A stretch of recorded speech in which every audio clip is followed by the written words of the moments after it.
Look East tonight is live from Felixstowe on the day Britain got stuck in the longest recession since records began. Tonight we're live at the busiest container port in Britain. If we don't buy it, they can't shift it. So how has this place dealt with such a deep downturn? Also tonight, life after Woolies. What happened to the staff? What happened to the empty shops? In other news, a teacher...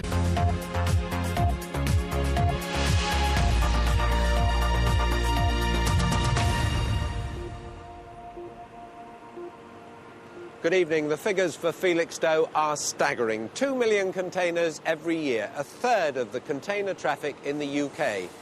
2,800 people work here, with another 12,000 jobs linked to it in things like haulage and transport. So the people here really understand supply and demand. A year ago, I stood here with Britain in recession, and today we learned that we're still in it. Last year, the containers waiting to be loaded behind me, the ones that you can see here, were stacked much higher, which tells you something, although the queue of lorries to get into the dock this afternoon was much longer today than a year ago. So what does all of that mean for the people who work here and for the town itself? Kevin Birch has been finding out.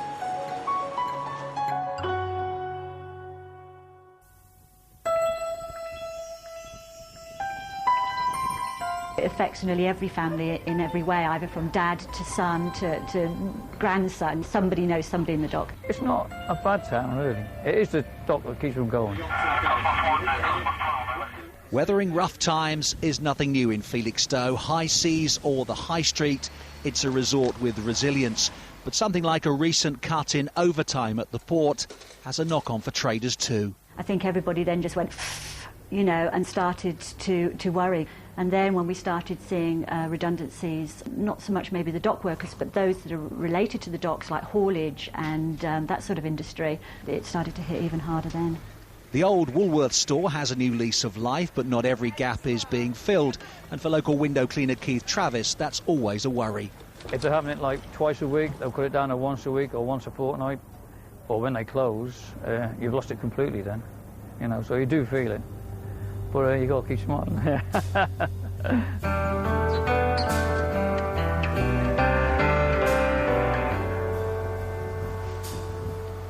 Jessie Fotherby is an American who's in business on the front, mainly making money from making ice cream. How does she rate trade today with a year ago? It's kind of doing all right. We seem to be doing well here, and I don't see a huge change from what was going on before, except for the better. Miles Vartan used to work for a company at the port. In February, he was made redundant. But he's turned things around by going it alone as a consultant in areas like health and safety. There's nothing better than working for yourself, and levels of motivation rise immeasurably. And, yeah, and just go out and you've only got yourself to complain to, or could be complained at, so just go for it. 4 different people, 4 different stories, and for the most part, optimistic. Kevin Birch, BBC Look East, in Felixstowe. Well, let's talk to John Williams, who owns Maritime Transport. He employs 650 people based in Felixstowe. How are things for you? Things are beginning to improve. The first half of every year is always the low season. The second half is the stronger part of the year. This is when we start delivering the Christmas cargo for the shops. But have you noticed in transport that it is more difficult now than it was, say, a year ago, or not? Certainly is. Normally in our sector we expect the industry to grow by 6 to 7% a year. But in this year alone, in the first half, we saw a 20% decline in volumes. Cargo volumes are beginning to improve right now, though. If we listen to the noise here this evening, and I've seen lots of lorries queuing, you might get the impression that things are getting better here. Have you seen any of that? Yes, we are. As I said, this is the peak season for container transport, and this is when we really should be busy. If we're not, then we've really got a problem. Have you had to lay off people and lose jobs this year? Unfortunately, we made 10 members of staff redundant early in the year as a result of this 20% reduction in volume. But no drivers were made redundant, so we've kept the driving workforce really up to speed. There's been a lot of pessimism today. Are you optimistic about the next few months, or do you see this going on for some time yet? Well, as the owner of my business, with everything invested in it, I have to be very optimistic. But sometimes I have to wake up and remind myself that I am optimistic. But is there anything that the government or anybody could do to make life better for you? well, much has been said about the excessive levels of duty that we have. And compared to other countries in Europe, we carry the highest level of duty. And with 70.5% VAT on an increasing rate of duty, it's just eroding our margins at a time when our customers are really feeling the pinch as well and squeezing our margins by cutting our prices. John, thank you very much for being with us here this evening. Well, our first report tonight mentioned the old WoolWorths store in Felixstowe. For many, that's been the most surprising change on the high street over the last year. The wonder of Woolies goes back 99 years, but all 815 branches disappeared in just a few weeks, including more than 60 in this region. So what happened when the doors closed? Here's Joel Mapp.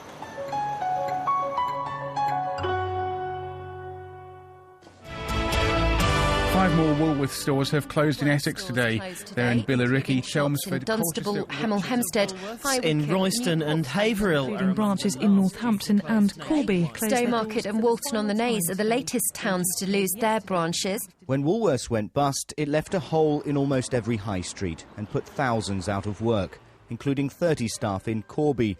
In February, I filmed some being retrained, learning IT skills. You've got your first one, but you also want the contents of that folder. Among them was Evelyn Downey, who'd just come from an interview at Primark. It was awful. I mean, we all know the job. We know how to do retail. We know how customer service works, everything else. And then when you get in there and they pose a question to you, which you know intimately, you sort of go, nope, can't answer that one. And you think, what a fool.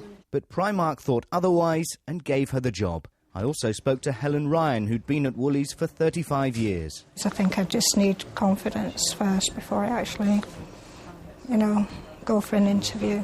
But training helped Helen gain that confidence and a job with Evelyn at Primark. It's been awful. Put my CV in most of the shops. I've only had one reply back from them. And after taking one unhappy job, Edith Riddle eventually found work at Asda.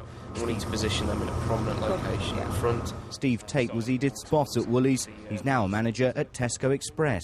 It took me about 5 months, all told, to find a job. Woolworths staff seem to be quite well sought after because of their knowledge of retail and their experience, and people know they're a very loyal set of people, so they did very well with their job hunting. Before Woolworths went into receivership, it had 63 stores in the east. Of those, 25 are still empty, sometimes depressing the local high street in the process. 7 have been taken over by the budget store QD, while the frozen food company Iceland now runs 6. Next week, QD will open this old Woolies store in Lowestoft. Woolworths has certainly enabled us to move into locations on the middle of the high street where we were previously looking at, a more non-prime property round the corner. Now we've moved into prime locations on the high street, but we give back to the community a really good store. And 10 months after Woolworths made her redundant, Lisa Moore is back at her old workplace. You've got to think of the recession. There's so many people out of work, especially like a small town like Lowestoft. You don't think you're going to get another job. But so when this came up, I was so grateful. But it's not been a happy ending for all Woolies staff. Its empty windows still haunt many of our high streets. A ghostly reminder that we are not out of the woods. Joel Mapp, BBC Look East. Well, for the first part of the programme, we were up quite high looking down on this port, and that's probably the best view, but you get a real idea of the size of the ships when you come down this low. This is the Costco ship. It's just come in. It's come in from China. It got here this afternoon at about 2:45. There are 12 containers being offloaded or put onto it. They do about 100 containers in an hour between the 4 cranes, and that means that ship will be there till the middle of the night before all of the loading and unloading is completed. And as you can see, it's been very busy down here. Lots of lorries going up and down. We'll be back here at Felixstowe after more news from your part of the region.